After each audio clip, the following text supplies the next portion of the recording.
ചെന്നൈയിലെ വ്യോമസേനയുടെ air show ദുരന്തത്തിൽ മരണം 5 ഉയർന്നു.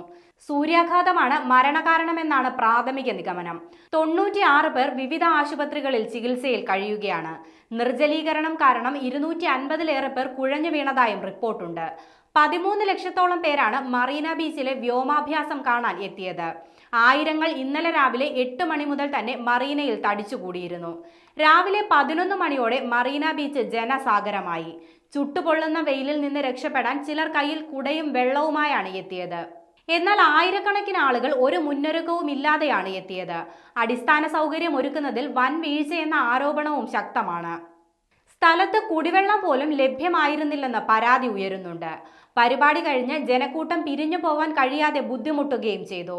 3-4 കിലോമീറ്റർ നടന്ന ശേഷമാണ് വാഹനങ്ങൾക്കടുത്തേക്ക് എത്താൻ പലർക്കും കഴിഞ്ഞത്. കുട്ടികൾ പലരും ഇതിനിടെ തളർന്നു പോയിരുന്നു.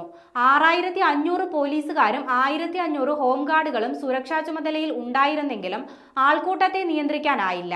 ഇതോടെ സംഭവത്തിൽ DMK സർക്കാരിനെതിരെ വിമർശനം ശക്തമാവുകയാണ്.